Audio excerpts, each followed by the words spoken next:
Tidak banyak waktu tersisa yang dimiliki oleh pansus haji ini. Kalau tadi saya sempat berbincang dengan Bang Terry mengatakan sekitar 20 hari kerja aktif untuk bisa membongkar, mengungkap dugaan-dugaan ini semua. Artinya di waktu yang ada yang tersisa cukup dikejar kinerja dari pansus ini karena harapannya begitu besar terhadap pansus. Tapi kalau tadi Pak Sunarto mengatakan kalau memang niatnya baik, niat ingin mengevaluasi, memperbaiki, kayak komunikasinya nggak seperti ini dong Bang. Harusnya lebih baik begitu.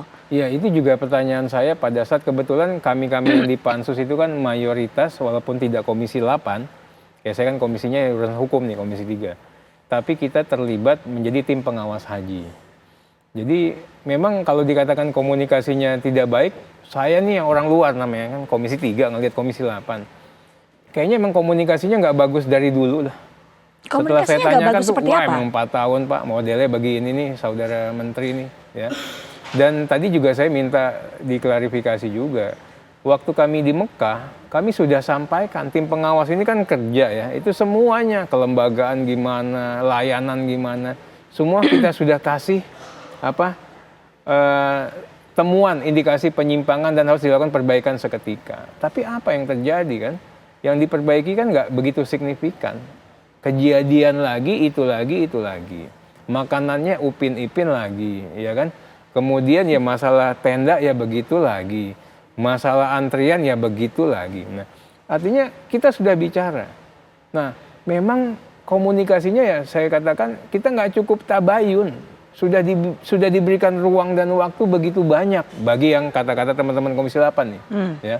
Kita sudah kasih ruang 4 tahun lebih loh kepada saudara menteri ini untuk bisa berkomunikasi secara efektif. Untuk apa? Untuk perbaikan penyelenggaraan. Udah, dan saya tuh menjadi saksi juga pada saat di Mekah kita udah ngomong.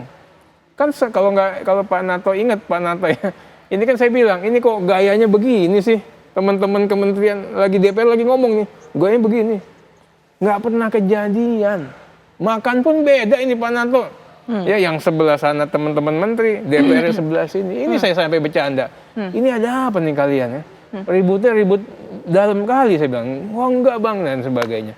Nah ini memang udahlah, ini kan sudah terjadi, kita tinggal jalani aja. 20 hari ini kami pastikan, Pak Nato, saya ini nggak kenal sama Pak Menteri. Tapi saya pasti akan berlaku objektif. Saya akan janji. Saya juga bicara sama teman-teman di pansus itu ya. Nggak ada, kita ini spiritnya perbaikan. Saya bilang Pak Nato, kita nggak mungkin lah. Kita ini, pidanakan Pak Menteri. Enggak, itu bukan artinya dahlan. Ya kan? Kita ingin perbaikan. Kalau kita fokus perbaikan, ya kita ini. Kita nggak akan mengkuliti Pak Nato ya. Memang karena pansus hak angket ini kan heavy-nya di penyelidikan. Nah tentunya memang banyak bertanya, banyak mengkonfirmasi fakta.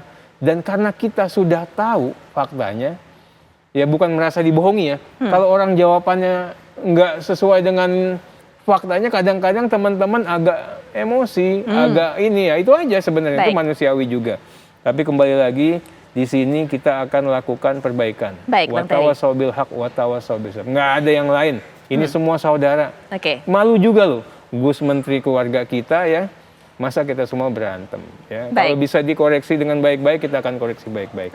Bang Terry, kita akan nanti lanjutkan. Pak Sunarto nanti bisa berikan tanggapan karena masalah komunikasi sebenarnya ternyata kalau menurut pengakuan Bang Terry sudah dikomunikasikan sejak awal dengan baik-baik, sudah diinformasikan apa yang harusnya diperbaiki. Tapi ternyata tidak ada tanggapan berarti yang cukup signifikan. Tapi nanti Pak Nanto bisa berikan tanggapan. Kita akan terlebih dahulu mendengarkan ini suara salah satu calon jemaah haji yang sepertinya juga mengalami kendala dalam proses pemberangkatannya. Nanti kita akan dengarkan bagaimana kronologinya, apa yang sebenarnya dihadapi, dan juga mungkin nanti Pak Nanto bisa berikan tanggapan mengenai hal ini. Saya sudah terhubung dengan Bapak Arief Aditya. Assalamualaikum warahmatullahi wabarakatuh. Selamat malam Pak Arief. Waalaikumsalam warahmatullahi wabarakatuh, Mbak Putri. Terima kasih. Iya, Pak Arief ini merupakan calon jemaah haji yang rencananya awalnya berangkat tahun berapa Pak?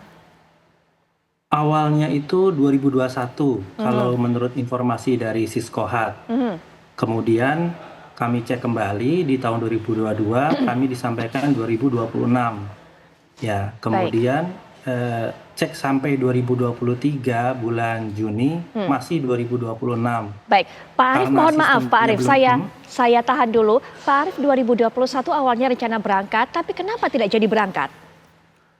Karena pada waktu itu pemerintah memutuskan tidak ada pelaksanaan haji, Oke, baik. gitu. Sehingga 2022 kami cek kembali, oh ternyata tidak masuk, bahkan langsung 2026. Mhm, Nah, kemudian kami cek kembali 2023 bulan Juni, tapi masih juga 2026. mhm. Pada kesempatan itu akhirnya saya mencoba, pada saat itu saya ditugaskan untuk tugas belajar ke luar negeri, di Jepang tepatnya.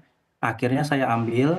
Nah, kemudian 2023 bulan Desember, awal Desember kalau tidak salah, saya dinyatakan berangkat. Nah, kemudian saya berkonsultasi dengan pihak terkait, mulai dari KUA sampai ke kantor agama Kabupaten Bogor, sehingga singkatnya tidak memungkinkan saya berangkat karena pelaksanaannya terlalu mepet secara administrasi, kemudian juga notifikasi yang disampaikan kepada kami itu, kami harus mencari tahu sendiri. Siskohat itu hanya bisa mencapai porsi saja, estimasi ke tunggunya gitu ya. Jadi berapa lama, kemudian estimasi berangkatnya kapan, tidak seperti terintegrasi masuk ke email kita, layaknya seperti sistem-sistem yang lain sehingga memudahkan kita memiliki persiapan yang cukup. Hmm. Nah, aspek lain adalah tes kesehatan. Pada waktu itu kami juga sempat bertanya, apakah mungkin secara teknis tes kesehatan kami laksanakan di luar Indonesia? Iya. Tentunya dengan mengikuti kaidah yang disampaikan oleh dinas terkait. Kemudian disampaikan belum ada regulasi hukumnya, payung hukumnya belum ada. Mhm. Nah, tidak hanya sampai di situ juga, mereka juga belum punya pengalaman jika memperbolehkan pelaksanaan tes-tes seperti kesehatan dilaksanakan dari luar Indonesia. Kemudian kami konsultasi kembali ke beberapa tempat seperti ke KBIH, kemudian kalau kami pulang ke Indonesia, kemudian mengurus ini semua berapa lama, mereka semua sepakat menjawab, kami tidak tahu. Hmm. Kami tidak tahu karena ini bukan ranah mereka. Itu juga jawaban yang sama dari kantor agama Kabupaten Bogor. Ya kami bukan apatis ya, tapi melihat sistem seperti ini yang Siskohat belum bisa menjawab semua kebutuhan jamaah layanannya, sehingga kami putuskan ya mungkin ini belum panggilan Allah kali gitu ya. Jadi mungkin salah satu perjalanan spiritual kami ya, saya dan istri mungkin ini belum jawaban terbaik sehingga belum bisa berangkat haji tahun ini gitu. Baik. Begitu Mbak Ya, Putri. Pak Arief, apakah juga mendapat informasi apa yang harus dilakukan oleh Pak Arief dan istri untuk bisa mendapatkan kepastian kapan berangkatnya atau di tahun berapa? Apakah mendapatkan informasi Ah, seperti itu? Ya sayangnya informasi seperti itu kita harus mencari sendiri hanya melalui sistem yang diberikan oleh Kementerian Agama, layanan websitenya. Kita bisa masukkan nomor porsi kita, kemudian diberitahu estimasinya kapan tahun berangkatnya. Tetapi selebihnya tidak ada, bahkan mendapatkan informasi haji saja itu benar-benar tidak seperti layaknya zaman sekarang itu mungkin menggunakan media elektronik, bisa masuk ke dalam email kita. Ini melalui informasi dari orang per orang, bahkan bukan dari petugas resmi. Jadi masuk melalui WA, kemudian dikumpulkan katanya malamnya melalui petugas dari kantor urusan agama, sehingga pada prinsipnya tidak berjenjang tetapi melalui mekanisme yang sifatnya masih manual. Ya. Sangat disayangkan gitu, sehingga informasi ini tidak bisa kita respon secara cepat. Baik.